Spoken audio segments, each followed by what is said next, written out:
तो हमने उसको देखा कि बैठा हुआ है, तो हमने इशारा किया बाबू जो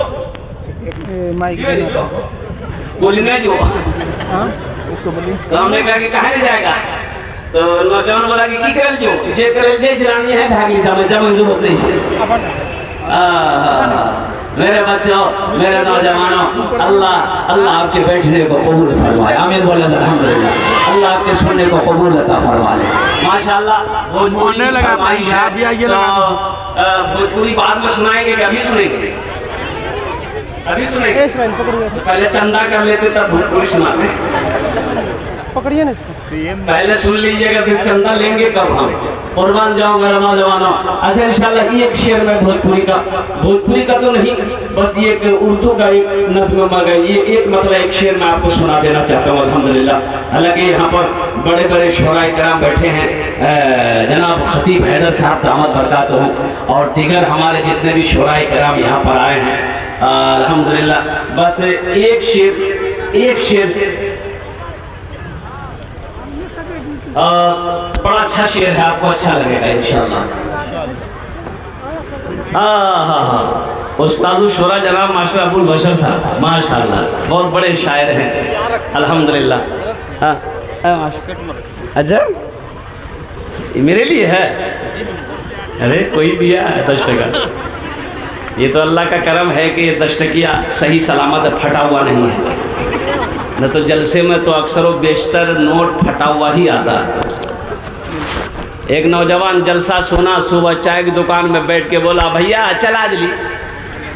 तो लोगों ने पूछा कि की चले लगो, बोला नहीं चला दिली।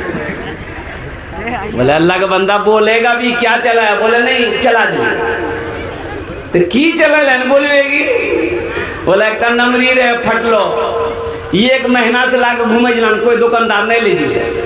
रातीली छिली जलसा वो कलकत्ता वाला पढ़ जिलना 10 टका ओकरा इनाम दादली, 90 टका लाली नमरी वही चला दिली। ये बच्चा अब देखिए 10 रुपये क्या हिसाब क्या समझकर वो मोहब्बत में दिया है। तो मैं इस पैसे ये मेरा इनाम है। आज मेरी माँ नहीं है, मेरा बाप नहीं है, मेरे वालिदैन इस दुनिया से चले गए। बहुत सारे लोग इस मजमे में होंगे जिनके माँ बाप इस दुनिया से चले गए होंगे। तो मैं अपने माँ बाप की सालो सवाब की नीयत से, इसलिए कि मस्जिद का जलसा है, मैं हुसूल बरकत के लिए इस पैसे को यहीं पर रखता हूँ। अभी कोई पैसा लेकर मत आइएगा, ये आपका टेंशन नहीं है, ये मेरा टेंशन है। बोलो तो टेंशन छोड़, पैसा तोर जेबों से किरंग निकालना जी, तो हमरो काम जी तोर काम छोड़। आप सिर्फ इत्मीनान से बैठे रहिए, तकरीर सुनते रहिए। हाँ, जब हम सवाल करेंगे, जब हम अपने दामन को फैलाएंगे, मस्जिद के लिए भीख मांगेंगे आपसे अल्हम्दुलिल्लाह अल्लाह के घर के लिए, तो उस वक्त खुदा के वास्ते बैठे मत रहिएगा। जहाँ से हो सके, जितना हो सके दिल खोलकर, जिसको अल्लाह ने उस लायक बनाया है अल्लाह के घर बनाइएगा। बस इंशाअल्लाह ये बच्चों की फरमाइश है। एक शेर बस आपकी समातों के हवाले कर रहा हूँ। एक मरतबा सुभान अल्लाह बोलो।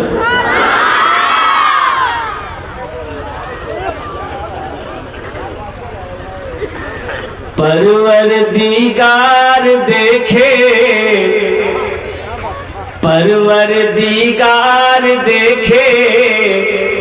रज़्ता सरकार का। परवरदिगार देखे रज़्ता सरकार का, रज़्ता सरकार का। परवरदिगार देखे रज़्ता सरकार का। परवरदिगार देखे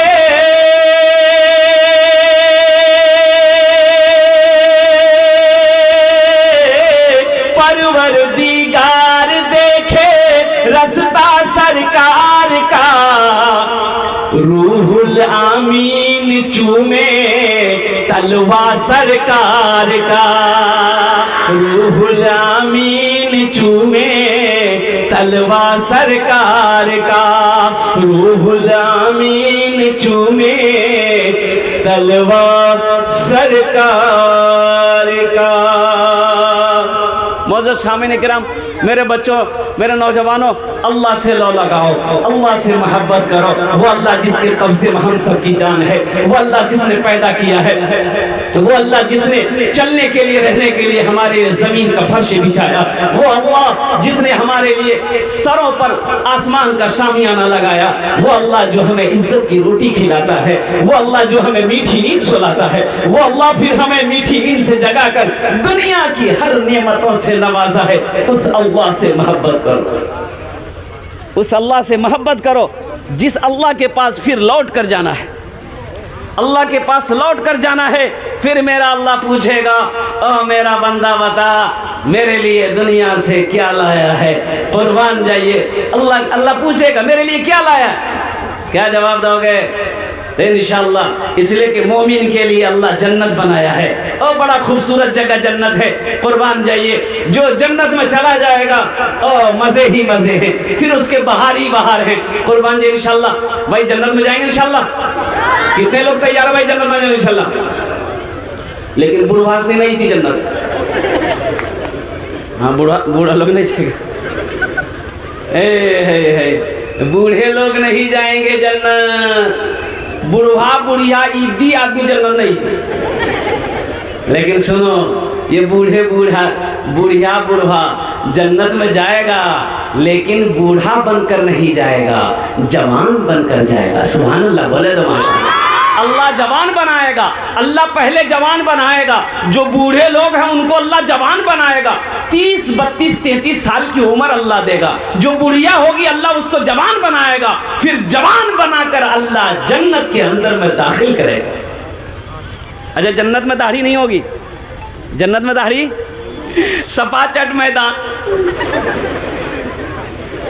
एकदम लड़का हैंडसम ब्यूटीफुल, खूबसूरती ही खूबसूरती, जन्नत में खूबसूरत ही खूबसूरत, चेहरा बदलता रहेगा, खूबसूरती बढ़ती चली जाएगी। कुर्बान जाइए, जन्नती का वो शान होगा। अल्लाह यहाँ से लेकर यहाँ तक सोने का कंगन पहनाएगा, मोटा मोटा कंगन पहनाएगा हर जन्नती को। कुर्बान जाओ। तो जन्नत में जाने के लिए जन्नत का काम करना होगा, जन्नत में जाने के लिए जन्नत का काम करेंगे इंशाअल्लाह। जन्नत में जाने के लिए सबसे पहला काम जो है, सबसे पहला काम जो है वो है नमाज पढ़ना। सबसे पहला अमल जन्नत में जाने वाला, ले जाने वाला सबसे पहला अमल जो है वो क्या है? नमाज। और अपने माँ बाप की खिदमत करना।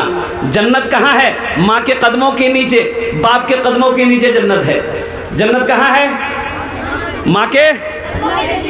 तो इंशाअल्लाह माँ की खिदमत करोगे, पैर दबाओगे, हाथ दबाओगे, नट्टी दबाओगे। अरे देखो बोली जी इंशाअल्लाह, ये नट्टियों दबाती, नट्टी दबा दो मैंने तो खत्म भाई थी। माँ बाप का हाथ दबा दो, खिदमत कर दो, पैर दबा दो, सर में मालिश कर दो, तेल लगा दो। लेकिन नौजवानों, माँ की दुआ ले लो, बाप की दुआ ले लो। जन्नत के 8 दरवाजे हैं, जिस दरवाजे से चाहो जन्नत में दाखिल हो जाओ। सुभान अल्लाह बोले। सबसे पहला अमल नमाज पढ़ना, नमाज पढ़ना और नमाज पढ़ना। नमाज किसी भी हालत में माफ नहीं है। ए बेटा काहे के लिए, कहाँ जा रहा है? जो जो जो जो जो वहाँ न रहिए, नींद मत रहिए, जल्दी जल्दी कराओ, गड़बड़ कर देगा। नमाजों की पाबंदी करो। एक आदमी भैंस पालता था, एक आदमी के बहुत सारे भैंस थे। तो इमाम साहब ने कहा, अल्लाह का बंदा, तू जिंदगी भर भैंस के चक्कर में रह जाएगा, नमाज तो पढ़, नमाज तो पढ़। भाई नमाज तो फर्ज है ना, नमाज किसी भी हालत में किसी को ऊपर माफ नहीं है। तो इमाम साहब ने समझाया, अल्लाह का बंदा नमाज पढ़। वो बोले कि हजरत क्या करें, हमको तो फुर्सतें नहीं मिलती है। वो इतनी भैंस है ना, वो चारा खिलाओ, दाना खिलाओ, बात लेके जाओ, वहाँ से आओ, बहानो, गोबर उठाओ, इसी में दिन खत्म हो जाता। तो हजरत ने कहा कि अल्लाह का बंदा, अगर तू नमाज पढ़ेगा ना, फ़ायदे ही फ़ायदे हैं। तो भैंस वाला बोला कि क्या फ़ायदा है? बोलिए क्या फ़ायदा है? तो हजरत ने कहा कि देखो, अगर तू नमाज पढ़ेगा ना तो तेरी भैंस दूध ज़्यादा दे, भैंस दूध ज़्यादा देगी। ये बेचारा लालच में आ गया, एकदम नहाया धोया, गुस्ल किया और ठीक फजर की नमाज पढ़ा। आके फजर की नमाज पढ़ा। अब फजर की नमाज पढ़ के घर गया, देखता है कि एक भैंस उसकी मर गई।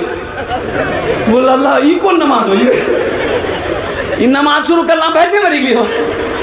इमाम साहब के पास गया, बोला कि इमाम साहब ये क्या हो गया, मैंने अभी फजर की नमाज पढ़ी, मेरी एक भैंस मर गई।